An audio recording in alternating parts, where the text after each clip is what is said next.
மூன்றாம் அதிகாரத்தில் தேவன் மோசேயை அழைத்த பின் 4ஆம் அதிகாரத்தில் மோசே இன்னும் தயக்கம் காட்டுகிறார். இஸ்ரவேலர் என்னை நம்பவில்லை என்றால் என்ன செய்வேன்? அதற்கு தேவன் அவனுக்கு அடையாளங்களை கொடுக்கிறார். முதல் அடையாளம், மோசே தனது கையில் வைத்திருந்த ஊன்றுகோலை தரையில் போடும்படி தேவன் சொல்கிறார். அது உடனே பாம்பாக மாறுகிறது.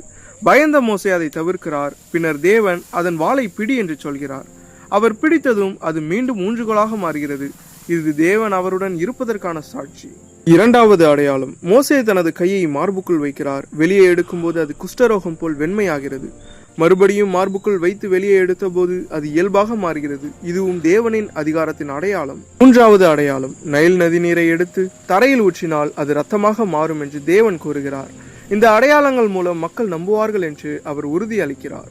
ஆனால் மோசே இன்னும் தயங்குகிறார். நான் திக்குவாயும் மந்தனாவும் உடையவன் என்று சொல்கிறார். அதற்கு தேவன், மனுஷனுக்கு வாய் கொடுத்தது யார்? நான் உன்னுடன் இருப்பேன், நீ சொல்ல வேண்டியதை நான் கற்பிப்பேன் என்று பதிலளிக்கிறார். இன்னும் மோசே தன்னை அனுப்ப வேண்டாம் என்று சொல்லும்போது தேவன் கோபம் கொள்கிறார். ஆனாலும் கிருபையால் உன் அண்ணன் ஆரோன் உன்னிடம் வருவான், அவன் நன்றாக பேசுவான், நீ அவனுக்கு சொல்ல வேண்டியதை சொல், நான் உங்கள் இருவருடனும் இருப்பேன் என்று ஏற்பாடு செய்கிறார். ஆரோன் மக்கள் முன் பேசுவான், மோசே தேவனிடமிருந்து வார்த்தைகளை பெறுவான். பின்னர் மோசே தனது மாமனார் ரெகுவேலிடமிருந்து விடைபெற்று எகிப்துக்கு திரும்ப பயணம் தொடங்குகிறார். தேவன், உன்னை கொல்ல நினைத்தவர்கள் இறந்து விட்டார்கள் என்று உறுதியளிக்கிறார். மோசே தனது மனைவி சிப்போராவையும் பிள்ளைகளையும் கூட்டிக் கொண்டு செல்கிறார்.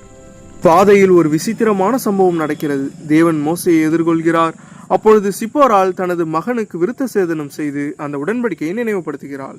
அதன் பின் தேவன் அவனை விட்டு விடுகிறார். இது உடன்படிக்கையின் முக்கியத்துவத்தை காட்டுகிறது. இந்நேரத்தில் தேவன் ஆரோனிடம், மோசேவை சந்திக்க வனாந்திரத்துக்கு போ என்று சொல்கிறார். ஆரோன் மோசேவை சந்தித்து முத்தமிடுகிறான். மோசே தேவன் சொன்ன எல்லாவற்றையும் அவனிடம் கூறுகிறார். அவர்கள் இருவரும் இஸ்ரவேல் மூப்பர்களை சேர்த்து தேவன் கொடுத்த அடையாளங்களை காட்டினர். மக்கள் அதை நம்பினார்கள். கர்த்தர் எங்களை நினைத்தார், எங்கள் துன்பத்தை கண்டார் என்று சொல்லி அவர்கள் தரை மட்டும் தாழ்ந்து தேவனை வணங்கினர்.